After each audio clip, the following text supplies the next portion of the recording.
네, 국내 연구진이 이산화탄소를 산업용으로 활용할 수 있는 기술을 개발했습니다. 쉽게 말해서 이산화탄소로 인공뼈도 만들 수 있다는 얘기입니다. 이게 어떻게 가능할까? 조개 껍데기를 만들어내는 생광물화 원리를 이용한다고 합니다. 자세한 내용 포스텍 화학공학과 차형준 교수 전화로 연결해서 알아보겠습니다. 안녕하십니까? 예, 안녕하세요. 포스텍 차영준 교수입니다. 예, 반갑습니다. 자, 이산화탄소는 자연계에서는 이 생광물화라는 과정을 거쳐서 산업 분야에서 활용할 수 있는 탄산 화합물로 전환돼서 저장이 된다고 하는데요.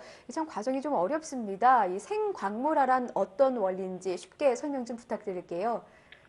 네, 생명체는 기본적으로 단백질, 지질, 탄수화물 등의 유기물로 이루어져 있습니다. 예.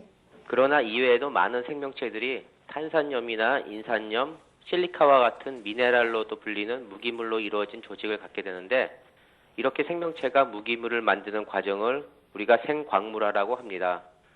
생광물을 통해 생산된 미네랄로는 조개, 산호와 같은 해양 무척추 동물의 껍질을 구성하는 탄산염도 있고요. 예. 사람과 같은 척추동물이 갖고 있는 치아나 뼈를 이루는 인산염 및 탄산염을 대표적인 예로 들 수 있습니다.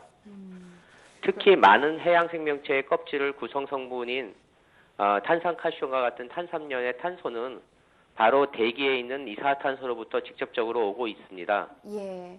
생명체는 이산화탄소를 효율적으로 이용하기 위해 가지고 이산화탄소를 물에 효과적으로 소화시킬 수 있는 촉매인 탄산 무수화 효소를 가지고 있습니다. 자연적으로 매우 느리게 일어나는 이러한 이산화탄소 수화 반응을 이 효소로 인해서 약 1000만 배 빠르게 촉진시킬 수 있습니다. 이렇게 생광물화의 방법을 통하여 자연은 이산화탄소를 저장하고 대기 중의 이산화탄소 농도를 조절하여 왔습니다. 그런데 그동안에 자연적으로 조절되던 대기 이산화탄소 농도가 인간의 활동이 너무 활발하게 되면서 인위적인 노력이 없이는 자연적으로 조절하지 못하는 상태가 되어버린 것입니다. 예. 이에 지구온난화 문제가 생기게 된 거지요. 그렇기 때문에 대기 중의 이산화탄소 농도를 적극적으로 줄이고자 하는 인간의 노력들이 전 세계적인 협력 아래 시작되고 있습니다. 예, 그렇군요. 자, 그럼 이전까지 이산화탄소를 탄산화합물로 전환하기 위해서는 뭐 어떤 방법을 사용을 했고 또 어떤 단점이 있었는지 좀 알려주시죠.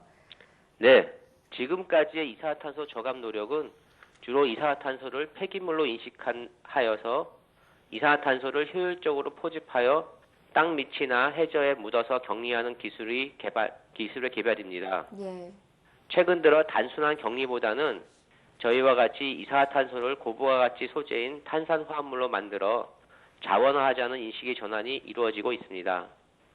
이산화탄소의 탄산화합물로의 효율적인 전환을 위하여 활용될 수 있는 탄산 무수화 효소는 활성 속도가 매우 빠르다는 장점이 있긴 하지만 이러한 효소를 만드는데 비용과 시간이 많이 소요되어서 실제로 공정에 활용하기에는 한계가 있었습니다.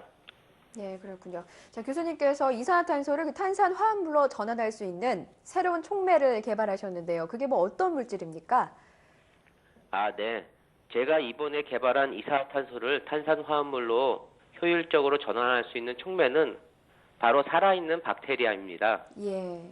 저희는 탄산 무수화 효소의 유전자를 재설계해서 이를 살아있는 박테리아에 넣어서 전세포 촉매 역할을 하도록 한 것입니다. 보통 박테리아와 같은 생명체에서 효소를 생산한 후에 세포 파쇄 등의 절차를 통해서 원하는 효소를 분리정제해서 사용하게 되는데 이런 과정은 매우 복잡할 뿐만 아니라 소요되는 비용이 커지게 됩니다.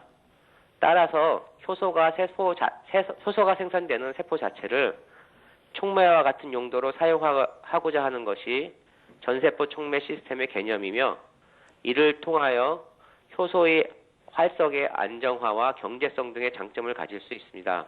예. 그런데 문제는 이러한 전세포 촉매 시스템이 제대로 작동하려면은 세포막을 통해서 물질들이 전달되어야 되는데 이러한 물질들의 전달이 가장 문제가 되고 있습니다. 그렇기 때문에 본 연구에서는 탄산 무수화 효소를 가장 외부와 가까운 공간인 세포막과 세포벽 사이에 있는 세포 간극에 위치시켜서 물질 전달 문제를 해결하는 효율적인 전세포 촉매 개발 시스템을 개발하였고요. 네. 저희는 대장균이라는 박테리아를 이용했기 때문에 대량 배양이 가능하여 경제적으로 실제적인 규모로 활용이 가능하다는 장점도 있겠습니다. 예, 그렇군요. 자, 이번에 교수님께서 개발하신 기술을 이용을 하면 기존에 비해서 뭐 어느 정도나 효율이 높아지는 건가요?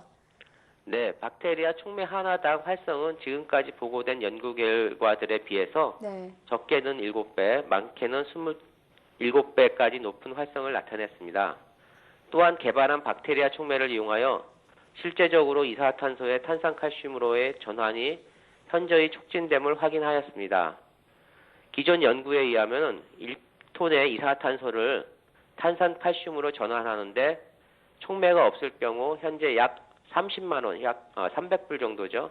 그러한 비용이 들 것으로 추산되고 있습니다. 네. 이번에 저희가 개발한 촉매를 사용할 경우에는 최소 14% 이상의 비용 감소 효과를 낼 수 있으며 최적의 공정 개발과 효율적인 칼슘원 활용에 따라서 더욱 커다란 비용 감소를 기대할 수 있겠습니다. 예, 그렇군요. 자, 이렇게 만들어진 탄산화합물은 어떻게 활용이 가능하고 또 이번 기술이 산업화되려면 어떤 과정이 남아 있을까요? 네, 탄산칼슘은 이미 시멘트나 콘크리트, 제지, 플라스틱, 고무, 페인트, 치약 등 다양한 산업용 기본 소재로 활용되고 있습니다. 네. 또한 인공뼈라든가 칼슘 보조제와 같은 의료 및 건강용 소재로도 폭넓게 활용될 수 있습니다. 이번 기술의 산업화를 위해서는 아무래도 경제성 확보가 가장 중요합니다. 예. 이를 위해서는 산업적으로 안정적인 뛰어난 물성의 탄산 무수화 효소의 확보가 가장 중요하고요.